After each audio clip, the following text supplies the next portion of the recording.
Hello everyone, मैं Hina Sharma. Screen पर आप देख रहे हैं कि आज हम करने वाले हैं DSSB के पीजीटी कॉमर्स 28 जुलाई। पहले हम 1 to 25 क्वेश्चंस कर चुके हैं। अब हम 26 से स्टार्ट करेंगे। देखते हैं 50 या 60 तक कंप्लीट कर लेंगे। ठीक है, विद डिटेल एक्सप्लेनेशन करेंगे, तो आप ध्यान से बस बने रहिएगा और अपने नोट्स मेकिंग करते रहिएगा। ठीक है,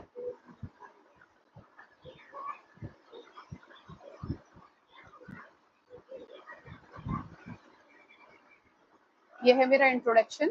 जो नहीं जानते थोड़ा मेरा इंट्रोडक्शन देख सकते हैं। चलते हैं नेक्स्ट। अब चलते हैं हम डायरेक्ट 26 क्वेश्चन नंबर पर।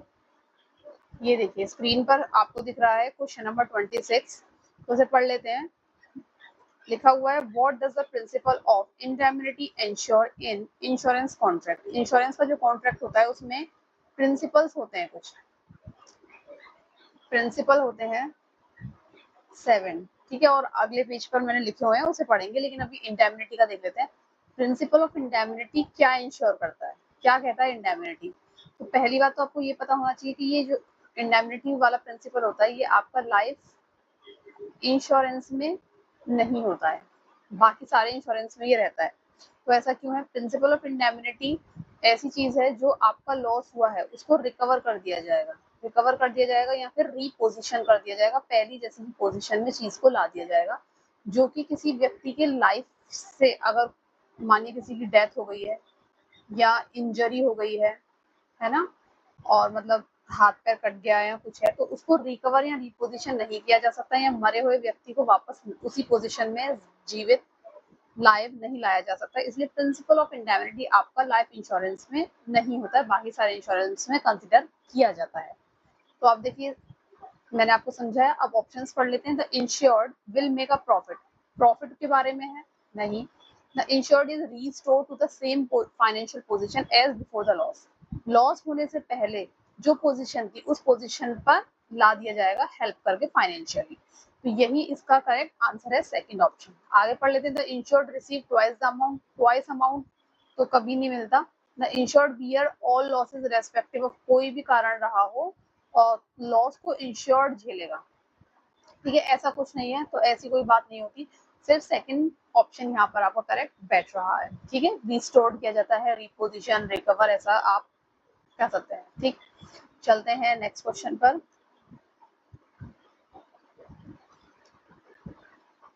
नेक्स्ट पेज देख लीजिए। ये मैंने यहाँ पर सातों इंश्योरेंस के आपके प्रिंसिपल लिखे हुए हैं। पहला है अटमोस्ट गुड फेथ, मतलब इंश्योरर और इंश्योरी दोनों को एक दूसरे पर फेथ होना चाहिए, एक दूसरे पर ट्रस्ट होना चाहिए, मतलब एक दूसरे को सारी बातें खुल के बतानी चाहिए, कुछ छिपाना नहीं चाहिए। ठीक है, इंश्योरेंस जो ले रहा है व्यक्ति वो, और जो इंश्योरेंस कंपनी दे रही है वो, उनके रूल एक दूसरे को पता होने चाहिए और सारी बातें एक दूसरे के बारे में क्लियर होनी चाहिए। प्रिंसिपल और इंश्योरेबल इंटरेस्ट जो होता है ये इस तरीके से है कि एक पर्सन है ए, उसकी एक मदर है बी, वाइफ है सी, एंड उसके बच्चे हैं डी एंड ई, या फिर इनके भी फादर हैं, कह सकते हैं एम। ठीक है, तो ये व्यक्ति अपनी फैमिली का इंश्योरेंस करा सकता है अगर लाइफ इंश्योरेंस की बात करें, या फिर और लाइफ इंश्योरेंस से अलग बात है तो अपनी बाइक, अपनी कार, जिसका उसका खुद का कुछ इंटरेस्ट है ना, खुद का कुछ इंटरेस्ट हो खुद का, लेकिन अदर फैमिली है, कोई पड़ोस में बी रहता है, बी ए जो है बी व्यक्ति का इंश्योरेंस नहीं करा सकता क्योंकि उसका उसमें कोई इंटरेस्ट नहीं है। उसका इंश्योरेंस क्यों लेगा? वो उसके मरने से या रहने से उसे कोई लॉस या प्रॉफिट नहीं है, अपनी फैमिली के लिए लिया जा सकता है। ठीक है, फैमिली मेंबर्स के लिए, अपने ओनरशिप जो है आपकी, तो उसे इंश्योरेबल इंटरेस्ट में आता है। प्रिंसिपल ऑफ इंडेमनिटी की बात हमने ऊपर ही की है। प्रिंसिपल ऑफ कॉन्ट्रीब्यूशन मतलब हर मंथली कुछ मंथली या 6 मंथ या एनुअल प्रीमियम दिया जाता है, उसके बारे में बात है कि कंट्रीब्यूशन करना होता सभी को। प्रिंसिपल ऑफ सब्रोगेशन का मतलब है कि अगर कोई बाइक डिस्ट्रॉय हो गई है और इंश्योरेंस कंपनी ने रिफंड प्रोवाइड करा दिया है, एक न्यू बाइक दे दी है, रिफंड में क्या दिया है, न्यू बाइक दे दी है, तो ये जो पुरानी डिस्ट्रॉय वाली बाइक है इसे इंश्योरेंस वाले अपने साथ ले जाएंगे या उसको स्क्रैप में सेल करेंगे। ठीक है, या फिर उसको ठीक करेंगे या रीसेल करेंगे, जो भी करेंगे उससे जो मिलेगा वो इंश्योरेंस कंपनी का होगा, ना कि इंश्योरेंस लेने वाले व्यक्ति का। तो सब्रोगेशन का रूल है। प्रिंसिपल ऑफ लॉस मिनिमाइजेशन मतलब लॉस को मिनिमाइजेशन करने की कोशिश करनी चाहिए इंश्योरेंस जिसने लिया है उसको भी, और वो भी लोग करेंगे, ठीक है। प्रिंसिपल ऑफ कॉजा प्रॉक्सिमा, मतलब प्रॉक्सिमा यहाँ पर प्रॉक्सीमेशन की बात है कि एक लिस्ट होती है कि ये कॉज हो सकता है, उस कॉज से रिलेटेड अगर कोई आपको दिक्कत होती है तो इंश्योरेंस कंपनी इंश्योरेंस देगी। तो जो भी रीजन रहा होता है, जैसे बाइक की चोट लगी, मतलब गिर गई, डिस्ट्रॉय हुई, एक्सीडेंट हुआ, क्या हुआ, तो उन सारे रीजन को जो ये लिस्ट थी उसमें से सारे रीजन से रिलेट करके देखेंगे कि किससे रिलेट हो रहा है, और किसी से भी रिलेट करके उसको उसकी फाइल को आगे बढ़ा दिया जाएगा। मतलब वो जो उनकी खुद की लिस्ट है जो उन्होंने बताई हुई है पहले ही, उसमें से रिलेट करना चाहिए कोई ना कोई रीजन, ठीक है। चलते हैं नेक्स्ट क्वेश्चन पर। Question number 27. Public sector organizations often has a hierarchical structure. Hierarchical structure किस तरीके से होता है? A B को ऑर्डर देगा, B C को देगा, C D को देगा, लेकिन D डायरेक्ट A से बात नहीं कर सकता, डायरेक्ट B से बात नहीं कर सकता। उसे क्या करना होगा? पहले वो C को पूछेगा कुछ, फिर C B को पूछेगा, फिर B A को पूछेगा। जब A हाँ बोल देगा तो वो A को B को बताएगा, B C को बताएगा और C D को बताएगा, ठीक है। ये फॉलो करना पड़ता है स्टेप। तो व्हाट इज पोटेंशियल चैलेंज? इस कंडीशन में चैलेंज क्या आएगा? अब इसने आज 27 कोई भी तारीख ले लूं, मतलब महीने की 27 तारीख को इसने मानिए बोला, फिर इसने अगले इसको फोन करके बोला, फिर इसने कहा चलो कल बताता हूँ, फिर इसने जवाब दिया, मानिए 28 तारीख हो गई, फिर वहां से रिवर्ट आया, उसमें आने में 1 तारीख हो गई नेक्स्ट मंथ की। तो ये टाइम डिले होता है, जबकि ये डायरेक्टली पूछ, अगर ये हायरार्किकल स्ट्रक्चर नहीं होता तो वो डायरेक्टली पूछ लेता, तो सेम डे पता चल जाता जो भी आगे डिसीजन देना था, ठीक है। तो इससे क्या चैलेंज आता है हायरार्किकल से? Difficulty in attracting highly skilled personal, highly skilled professionals नहीं आते, ऐसा नहीं है। लैक ऑफ क्रिएटिविटी हो जाएगी, इनोवेशन हो जाएगा, क्रिएटिविटी और इनोवेशन खत्म हो जाएगा। काफी हद तक ये ठीक भी है, लेकिन आगे efficient decision making due two of efficient, तो ये तो पॉजिटिव है, और पॉजिटिव हायरार्किकल नहीं है, क्लियर चेन ऑफ कमांड नहीं है, कनेक्टिंग है, इनडायरेक्ट है, ठीक है। Slow decision making due to multiple approval layer, ये इसको कर रहा है कि क्योंकि हायरार्की में अलग अलग लेयर है, ये एक दो तीन और चार मल्टीपल लेयर है, उनकी वजह से स्लो डिसीजन मेकिंग होती है। तो अभी यहाँ पर जो करेक्ट आंसर है वो आपका फोर्थ बैठता है, क्योंकि यहाँ पर मल्टीपल अप्रूवल लेयर्स की बात की गई है, ठीक है। नेक्स्ट क्वेश्चन पर चलते हैं। नेक्स्ट क्वेश्चन है आपका 28. Which of the following are the type of warehouse which provide facility for proper storage of goods? ऐसा ही क्वेश्चन हम पहले देख चुके हैं कि इंपोर्ट करे हुए गुड्स या फिर सी पोर्ट के पास में जो वेयर हाउस होते हैं वो कौन से होते हैं, तो उसके बारे में हमने पहले पढ़ा था, वो बॉन्डेड होते हैं, ठीक है। आगे क्या है? Which of the following are the type of warehouses which provide facilities for proper storage of goods? Proper storage करते हैं गुड्स की, तो पब्लिक भी होता है, प्राइवेट भी होता है और बॉन्डेड भी होता है। बॉन्डेड के बारे में तो ये बताया ही है, और इससे पहले एक और क्वेश्चन भी इसी में सेम सेट में रिपीट भी हुआ है, ठीक है। तो अभी तीनों आंसर हमारे हो जाएंगे, फर्स्ट सेकंड थर्ड, तो ये हमारा करेक्ट हो जाता है।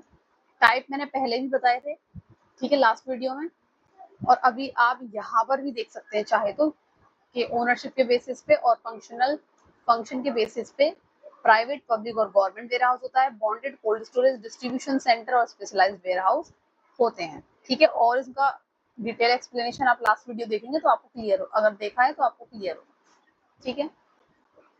नेक्स्ट क्वेश्चन पर चलते हैं। नेक्स्ट क्वेश्चन है, which of the following statement is incorrect?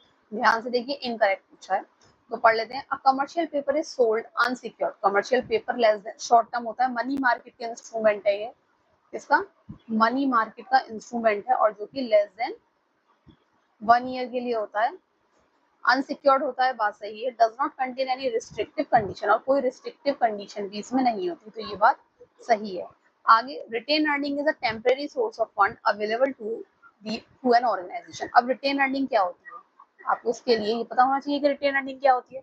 Retain earning होती है कि अगर किसी कंपनी ने 100 रुपए कमाए, उसमें से 50 रुपए का डिविडेंड दिया और 40 रुपए का मानिए डेट दे दिया, या फिक्स परसेंटेज, ये तो डिविडेंड हो गया, शेयर होल्डर को मिला 40, डिबेंचर होल्डर्स को मिला या प्रेफरेंस शेयर को मिला, बचा हुआ जो 10 है वो उसको रख रही है, ठीक है, अपने पास रख रही है, किसी ना किसी फंड के रूप में डिपॉजिट कर दे रही है, और उसको वो फ्यूचर में यूज कर सकती है, तो वो है रिटेन अर्निंग कहते हैं। तो रिटेन अर्निंग जो है वो टेम्परेरी सोर्स नहीं होती, वो परमानेंट सोर्स होता है, ठीक है। क्योंकि कुछ ना कुछ आपने देखा होगा जर्नल फंड के नाम से, है ना, कैपिटल फंड के नाम से, डिबेंचर रिडेम्पशन फंड के नाम से, कुछ ना कुछ फंड के नाम से फंड होते हैं और उनमें पैसे डलते हैं, कुछ ना कुछ हर साल डलते हैं, जो भी प्रॉफिट कंपनी कमा रही होती है, तो कुछ ना कुछ डलता रहता है। तो वो आपकी टेम्परेरी सोर्स नहीं है और फिर इसको आप कभी भी यूज कर सकते हैं, तो वो टेम्परेरी सोर्स नहीं, परमानेंट सोर्स होता है। तो इसका ये इनकरेक्ट आंसर है। बाकी आगे देखते हैं। Trade credit is commonly use by business organisation as a short term money market के शॉर्ट टर्म इंस्ट्रूमेंट है कमर्शियल पेपर, ट्रेड क्रेडिट और कमर्शियल पेपर। ठीक है, ट्रेड जो ये ट्रेड क्रेडिट है वो से वो क्या होता है, जब ए व्यक्ति ने बी को मान लीजिए बी है सप्लायर, ठीक है, ए व्यक्ति ने इससे कुछ सामान लिया, इसने दिया और ए ने कहा कि मुझे 3 मंथ्स लगेंगे पेमेंट करने में, तो बी ने ठीक है बोल दिया कि ठीक है। तो ये जो 3 मंथ्स के लिए आपको पैसे मिल गए ना, 3 मंथ्स के लिए आप उसका सामान यूज कर रहे हैं और पैसे भी नहीं दिए आपने, तो इसका मतलब क्या है कि वो पैसा आपने यूज किया है ना, तो वो एक तरीके से शॉर्ट टर्म फाइनेंसिंग में ही आता है, उसे ट्रेड क्रेडिट बोलते हैं। 3 महीने के लिए आपने उसका सामान या उसके पैसे यूज किए हैं। ठीक, commercial paper is unsecured money market, ये भी अनसिक्योर्ड है। Instrument issued in the form of promissory note, ये भी ट्रू है। ठीक है, फिर भी थोड़ा सा कुछ एक्सप्लेनेशन मैंने रखा है इसका, ये देखिए। Retain earning are the permanent source of fund accumulated over the year, कई सालों में थोड़ा थोड़ा थोड़ा करके उसे करा जाता है। अवेलेबल फॉर लॉन्ग टर्म री इन्वेस्टमेंट, डेट रीपेमेंट, बूस्टिंग, ये स्पेलिंग थोड़ी सी यहाँ पे, boosting the companies financial stability हो, इसलिए उसे यूज करा जाता है। आगे देखिए, इंस्ट्रूमेंट जो है मनी मार्केट के इंस्ट्रूमेंट जो होते हैं, ट्रेजरी बिल है, सर्टिफिकेट ऑफ डिपॉजिट और सर्टिफिकेट कमर्शियल पेपर, जिसके बारे में यहाँ बात करी गई है, इनका जो टाइम, ये ड्यूरेशन आपको पता होना चाहिए, ये पेपर में पूछा जाता है, यूजीसी नेट में भी कभी कभी पूछ लिया जाता है। ट्रेजरी बिल आपके 91, 182 या 364 डेज के होते हैं। सर्टिफिकेट ऑफ डिपॉजिट आपका minimum 7 days to 1 year, commercial paper भी 7 डेज टू 1 ईयर, और उनका मिनिमम इन्वेस्टमेंट क्या होता है, ट्रेजरी बिल का 25,000, सीडीज को कहते हैं और इसको कहते हैं सीपी, सीडी का 1 लाख एंड सीपी के लिए 5 लाख।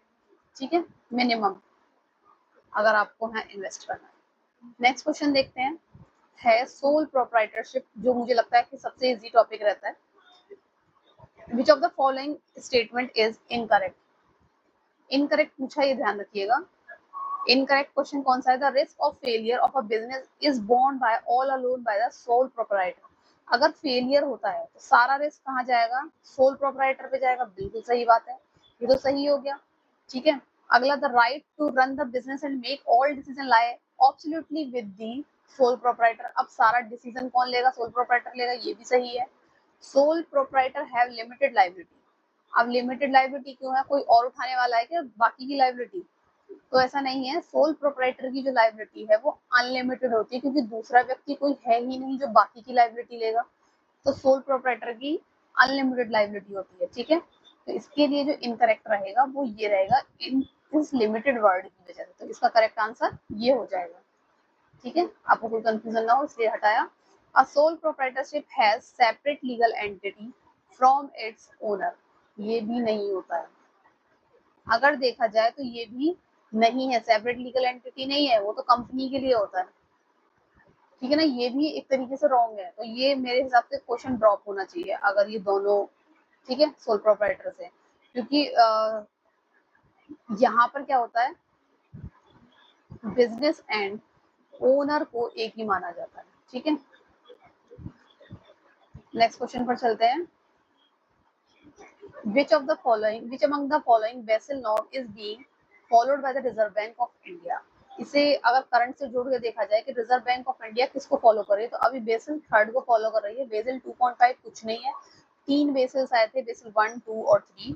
ये वर्ल्ड वॉर के बाद जब काफी कंट्रीज में पॉवर्टी हो गई और उनकी इकोनॉमी कोलैप्स कर गई, तो सारे बैंक ने एक जगह जाके मीटिंग करी, इसका थोड़ा सा और भी मैं बताऊंगी अभी आगे, मीटिंग करी और धीरे धीरे ये बेसिस के फॉर्म में रूल्स दिए थे। ये आपका 1988 है, एंड बेसिल फिर सेकंड मीटिंग हुई, फिर वो 2004 में थी, और ये बेसिल थर्ड 2009 या 10 का बताया जाता है। ठीक है, इसमें तो रूल थे कुछ से, कि बैंकिंग को चलाने के लिए रूल। तो अभी आरबीआई ने इसको अडॉप्ट करा है, थर्ड वाले को लेटेस्ट अकॉर्ड करा है 2019 में, ठीक है। इसका एक्सप्लेनेशन देख लेते हैं। देखिए, RBI follow BECIL third norm of banking regulation with the full implementation completed by March 31 2019 के बाद से फॉलो कर रहे हैं। अब बेसिल 1 1988 में आया था, ठीक है। इन्होंने stability of international banking system by regular maintaining capital adequacy ratios जो होते हैं बैंकिंग की मॉनिटरी के, उनको मेंटेन करने की बात हुई थी। बेसिल सेकंड में फ्रेमवर्क 2004 में आया, वो और कॉम्प्रिहेंसिव था, उसमें इसमें और ज्यादा बातें बताई गई। इसमें कुछ पिलर्स भी बताए गए थे, ठीक है ना। बैंकिंग के पिलर्स 3 पिलर्स थे। बेसिल थर्ड में 2008 में आया, ये 2008 से रिलेट करेंगे इसको। और फाइनेंशियल क्राइसिस आया था उस वक्त, तो उसके बारे में ये सब था, ठीक है ना। ये BIS में दिए थे, BIS तीनों प्रिंसिपल, वहां सब लोग जाके मिले थे, सारे बैंक्स के हेड। चलते हैं नेक्स्ट क्वेश्चन पर। देखिए, agreement to remove barrier to trade between nation within a geographic region are known as. A country है, बी कंट्री है, सी कंट्री है, इनके बीच में अगर कोई बैरियर्स हैं कि एक दूसरे से ट्रेड करना है कि नहीं करना है, ऐसा नहीं करने के लिए कुछ बैरियर्स है, तो उन्हें रिमूव करने के लिए क्या होता है, रिमूव करने के लिए नेशंस के बीच में ज्योग्राफिक रीजन में कौन सा एग्रीमेंट होता है। एग्रीमेंट पूछा है, कौन सा एग्रीमेंट होता है, तो उसे कहते हैं रीजनल ट्रेड एग्रीमेंट। ये हम यूजीसी में भी पढ़ते हैं, बड़ा इंपॉर्टेंट टॉपिक है ये यूजीसी का। ये हर बार यूजीसी में रीजनल ट्रेड एग्रीमेंट से क्वेश्चन पूछे जाते हैं, जिसमें हम पढ़ते हैं शार्क, नाफ्टा, साफ्टा, इस तरीके से बहुत सारे एग्रीमेंट होते हैं। एशियान है ना, इस तरीके के ये सब जो है, ये आपके अलग अलग कंट्रीज में इंक्लूड होती हैं। कंट्रीज के ग्रुप हैं, ब्रिक्स है, इसमें इंडिया भी है ना। इनके अलग अलग कंट्रीज के ग्रुप होते हैं जो आपस में ट्रेड को सपोर्ट करते हैं। नेक्स्ट क्वेश्चन, 1991 में तो एलपीजी को करना पड़ा था एक्सेप्ट, क्योंकि आईएमएफ से लोन लिया था, है ना। आईएमएफ ने कहा कि एलपीजी अप्लाई करो, तो अप्लाई किया था। उसके बाद लिबरलाइजेशन को प्रमोट करने के लिए, एल फॉर लिबरलाइजेशन था, government setup committee on disinvestment. Disinvestment हुआ बहुत स्पीड से। डिसइन्वेस्टमेंट मतलब जो गवर्नमेंट के अंडर में थे डिपार्टमेंट्स, उनको सेल कर दिया गया, सेल किया, ठीक है, और प्राइवेट ओनर्स के हाथ में दे दिया, सेल टू प्राइवेट ओनर्स। अब इस वक्त तो फिर 1993 में एक कमेटी सेटअप करी गई डिसइन्वेस्टमेंट इन पब्लिक सेक्टर से रिलेटेड, उसके अंडर द चेयरमैनशिप। तो किसकी चेयरमैनशिप में थी वो कमेटी, तो वो है डॉक्टर सी रंगाराजन, ठीक है। इसका कुछ एक्सप्लेनेशन भी है, नेक्स्ट पेज पर देखते हैं। रंगाराजन कमेटी 1993 रिकमेंड करा था उन्होंने कि गवर्नमेंट को retain less than 49 equity in some industry. कुछ इंडस्ट्रीज में उन्हें लेस देन 49 अपनी इक्विटी रखनी है, और कुछ इंडस्ट्रीज में उन्हें 74% से ज्यादा रखनी है। डिसइन्वेस्टमेंट मेथड कौन से हो सकते हैं, बिडिंग, शेयर सेल्स या स्ट्रेटेजिक सेल्स, इस तरह के मेथड्स की भी बात हुई थी, ठीक है। चलते हैं नेक्स्ट क्वेश्चन पर। Transportation help in remove. Transportation किस चीज में हेल्प करता है, कौन सा हिंड्रेंस ऑफ ट्रेड को दूर करेगा। ट्रांसपोर्टेशन किस लिए यूज कर रहा है, एक जगह से दूसरी जगह जाने के लिए, तो वो आपका प्लेस के हिंड्रेंस को दूर करता है, ठीक है। नेक्स्ट क्वेश्चन पर चलते हैं। नेक्स्ट क्वेश्चन देखिए, debenture trustees are appointed primarily to. तो कहीं डिबेंचर ट्रस्टी लिखा हुआ है, तो जो ट्रस्टी है वो डिबेंचर से रिलेटेड होंगे। तो इनके ऑप्शंस पढ़ लेते हैं अभी तो, कि अप्रूव डिविडेंड, तो डिविडेंड तो शेयर होल्डर को मिलता है, डिबेंचर होल्डर को तो नहीं मिलता, तो ये पहला तो मेरा पॉइंट ही मैं यहाँ से हटा देती हूँ। कंट्रोल द मैनेजमेंट, मैनेजमेंट को कंट्रोल करेंगे तो वो शेयर होल्डर्स करेंगे, डिबेंचर होल्डर नहीं करेंगे, तो ये भी मेरा जाता है। Supervise day to day operation, debenture का डे टू डे ऑपरेशन से कोई मतलब नहीं है। Represent debenture holder and ensure compliances, यहाँ डिबेंचर होल्डर्स की बात हो रही है। रिप्रेजेंट डिबेंचर होल्डर, जो डिबेंचर ट्रस्टी होते हैं वो रिप्रेजेंट करते हैं डिबेंचर होल्डर को कंपनी में, and ensure compliances with the terms of debenture trustee, और जो भी कंप्लायंस एंश्योर करते हैं कि जो उन्हें जायज चीज होनी चाहिए वो डिबेंचर होल्डर्स के लिए हो, ठीक है। नेक्स्ट क्वेश्चन, नेक्स्ट इसका थोड़ा explanation. Debenture trustee is appointed by the issuer company, जो डिबेंचर इशू करते हैं कंपनी तरीके से आप मानिए कि कंपनी डिवेंचर ट्रस्टी को अपॉइंट करती है एंड उन्हें टास्क देती है कि इंटरेस्ट ऑफ डिवेंचर होल्डर का टास्क प्रोटेक्ट करना है, उनका इंटरेस्ट, सर्व एज और मीडिएटर भी है, डिवेंचर ट्रस्टी मीडिएटर भी बनते हैं between the issuer company and debenture holders. ठीक है,